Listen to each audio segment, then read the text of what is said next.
Hello friends, it's Chrissy. Welcome to or back to my channel. So while I was on my lunch break today, I was watching Meg from Rose Honey Ritual, her VR to the actual tarot podcast with the hashtag draw me like one of your French girls. No. Draw me like one of your French decks. I knew I'd get it wrong, but I hung in there. Did my smoke alarms just chirp? Surely not. Anyway, so I was watching the tag when I was on my lunch break, and then I just had a cancellation, so I have a little bit of time. So I thought I would go ahead and show you what my daily draw is like. So my draw is sort of the same, but sort of different every day, and I just thought I'd walk you through it. So I use 2 decks every day. Right now I am using my copy of, not just my copy, I guess that was my smoke detector. I hope that's not too annoying. My Narrative Alchemy Tarot and the Tarot Tarot of the Drowning World. I've played with using a couple of different secondary decks to my Narrative Alchemy Tarot. I drew for a while, for 2 weeks with Tarot Was Color. I looked at, it's not Open Heart Tarot, Wounded Heart Tarot, Grounded Heart Tarot. Hold on, let me look. It's gonna bug me until I get it right.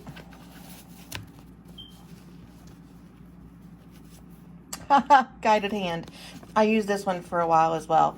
And I just keep coming back to the Tarot of the Drowning World. So I'm trusting that, and that's what I'm drawing with now. So I do have a tarot journal as well. I am journaling in a Hobonichi Cousin for this year. Let me see if there's a page that isn't particularly... what I do is I write my first card in the middle with a mild liner, and then my interpretation of that card goes in the top space, and then the secondary cards typically fall down below. So yeah, I'm not going to show you any of that because it's personal, but that's how my tarot journal looks on the daily. So I'll show you how my process goes, and then I'll flow through an example. So I choose one card every day at random from the Narrative Alchemy Tarot. I just picked one at random. And then based on how I read this card, I will draw 2, typically 2, sometimes 3, but again, it's usually just 2 from Tarot of the Drowning World. So at the end of the day, at the end of my practice, my reading looks something like this. Now, my prompts for these 2, for what I'm calling the secondary pieces, they change based on how I understand my primary card, what I call my anchor card, and how, and like the specifics of my day. So let's flow through these and I'll give an example. I do use both guidebooks every day. That's why they're both out. Even though I consider myself, when I read for others, I don't typically use guidebooks, but I know that I can sometimes lean things a certain way for myself. I have directions that I tend to go. So I like using the guidebook as additional information outside of my, to work in tandem with my intuition.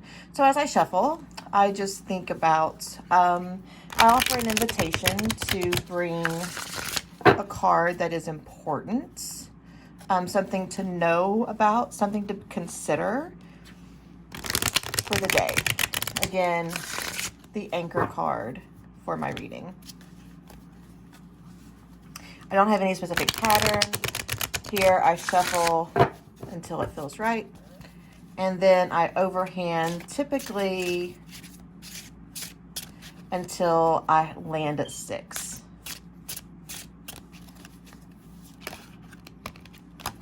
I don't typically take jumpers because I'm sloppy, especially when I'm trying to do this underneath the camera.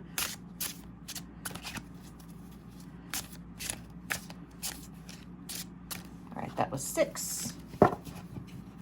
Then I separate into piles of 3 and take the middle pile. So the card for the day for this reading is create. Create is a Roman numeral 1, that is the Magician. So I go to the guidebook.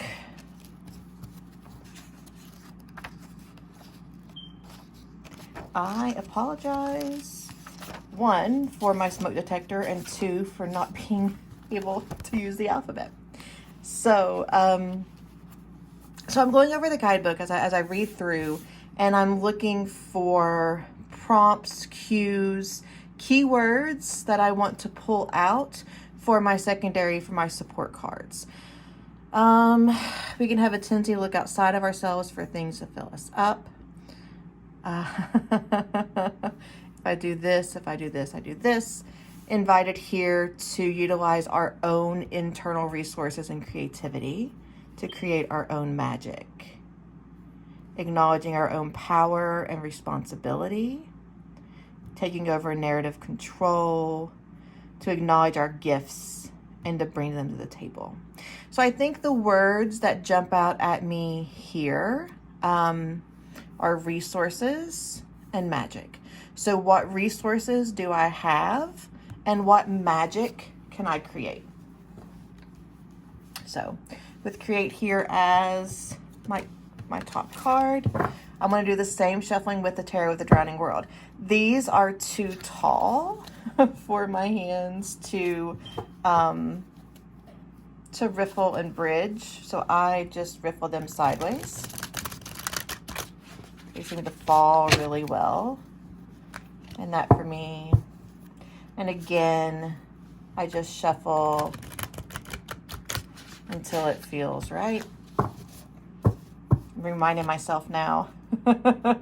Resources, what resources do I have? What magic can I create?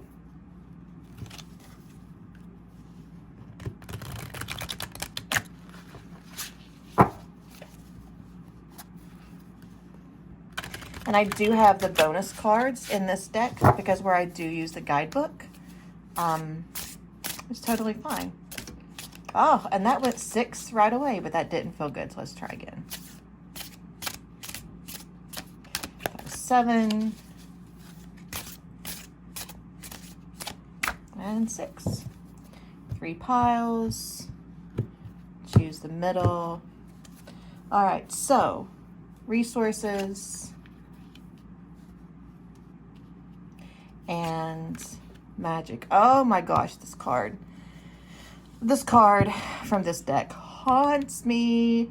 It was the my card of the month for Sincerely the Tarot at some point. So we have Cavalier. The Cavalier, if I'm not mistaken, is the Knight. It is.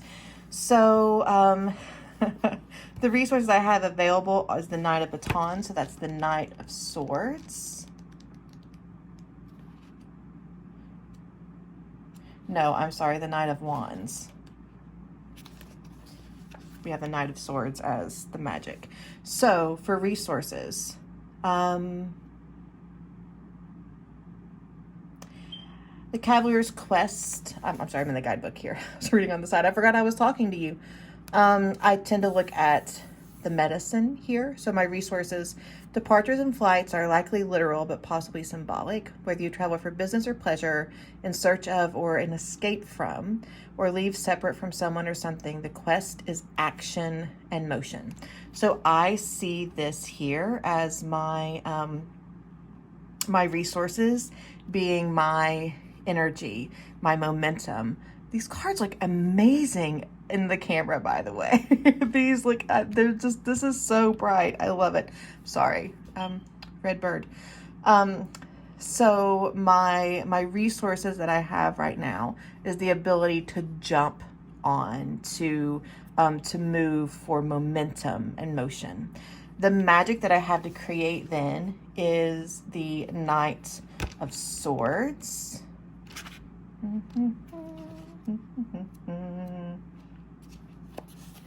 The medicine forewarned is forearmed, and both speed and force are aligned with your trajectory, sally forth. So the energy here is the magic I have to create is in the work itself. So I see this and it's like, Chrissy, you don't need me to tell you what the magic is. The magic is in the motion. Your resource is that you have, that I have the ability for right now for speed. I have the focus. I have everything I need for momentum. And the magic that I create, this is really frustrating for me, will happen when I am in alignment. So I'm just going to, because sometimes when I'm looking for a little more of my own interpretation, as much as I absolutely adore the guidebook for Tarot the Drowning World, I also like to look at what I have to say about the cards. So just to make things a little easier, I'm going to open to my little cheat sheet in the back of my guidebook. The Knight of Wands is pursuit, and the Knight of Swords is enthusiastic. So I'm going to pull out enthusiastic and pursuit.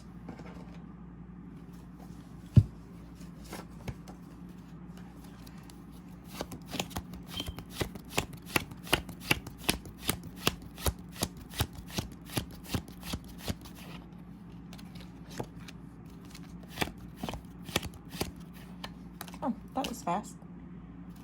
All right, so which one was which? Pursuit was Wands, right? And enthusiasm is Swords, yes. So having the, sorry, I screwed that over. Having the chakra colors here gives another layer to this. I'm honestly not sure if enthusiasm is orange or red, so I'm going to check it out. Thank you for being patient with my smoke detector. My last client of the day is going to love that as well. So enthusiasm is sacral, and create was sacral as well, right? Yes. Okay, so the theme of the day is create. So sacral chakra, looking at our sense again of creativity, my sense of belonging, my sense of using what I have and letting that bloom and bubble leading out into the world. With that also being what my magic is. So being enthusiastic about my creation, that's all that I need to know. Like, part of me is like, this is cheeky. Of course, if I'm going to create something and I have the energy to pursue it, of course I'm going to be enthusiastic. So there is part of this that is a little bit cheeky to me, and like I feel like the deck, which this deck in general is just really good at, about kind of telling me, why are you asking me, Chrissy? You know this already? That's kind of what I feel here from this Knight of Swords. It's a taunter for me. It's not a stalker. It's not behind me, like around trees. It is just like, come on, Chrissy, why are you asking me? You know these things. That's the energy from this card. So the resources I have available to me is the energy to pursue. And it's ridiculous. And the magic that I have to create will show up when I bring my full enthusiasm. So I like to set these underneath so that I can see the colors as they show up. And this is my daily reading. This is how I read. I really enjoy these decks together. I read with them the entire month of June. I took 2 weeks in July, like I said, doing Tarot of Color, and here I am back with Tarot of the Drowning World. So while I'm here, while I am in pursuit of what is next, and while I am enthusiastic about it, I guess I'll go ahead and tell you about what is next for me, what I am in the process of creating, and that is Inner Wands Tarot School. I led this program earlier this year. We started in January. It's going to start again in August. I'm still working on getting a few dates clarified before I announce, but this is a way that I really enjoy looking at learning the tarot. We draw a card each day, and this isn't live, it happens on video. You get a video recording each day, so you're able to actually go at your own pace. But each day I draw a card. I talk about the card. We get in touch with our intuition, our intuitive response about the card, our visual response to the card. I talk a little bit about what I think about it, and then we do a spread. It's a 3-card spread every day. It's kind of similar to this, where we have, so let's say that this was yesterday. So that card is there. Let's say today we draw Abandon. So again, we would do Abandon is the 8 of Cups. So again, we would do a little chatter on the 8 of Cups, and then we would draw a 3rd card at random. Each person draws a 3rd card, where the placement of the 3rd card would be kind of like I do my daily reading, as a response to what the first 2 cards are. So the first card here being Create, looking at the Magician. The second card is Abandon, what do we need to leave behind that isn't currently working. And then let the 3rd card, let's say, be how to open my awareness to this process. We would have preparation. So then we would individually how we read the 3rd card, and we actually get a lot of discussion in Discord about exactly how to do this. So we also, within the Discord group, help each other read and interpret spreads. I love this course. So there are 78, of course, individual videos at 10 minutes a piece. There are 6 recorded videos, 1 for each Sunday. Let's see if I can remember them. I should be able to. The suits, numerology, the quartz, the majors. Numerology is 2 because it's long. Numerology, quartz, majors, suits. I'm leaving something out.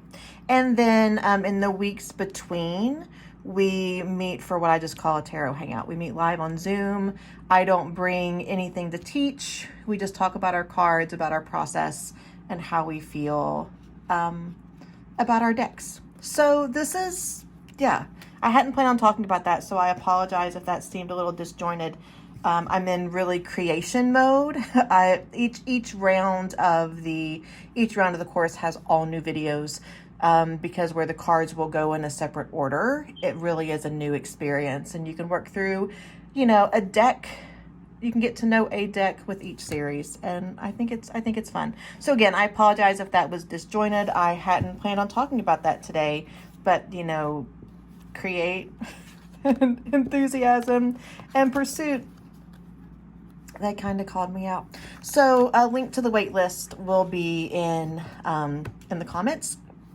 Thank you so much for the creation of this tag. I already forget who it was. I had that pulled up and then my computer went to sleep. And for Meg for sharing it. So now I'm going to clean up my desk and I'm going to go back to the Muggle job. Have a great day, and I'll see you all soon.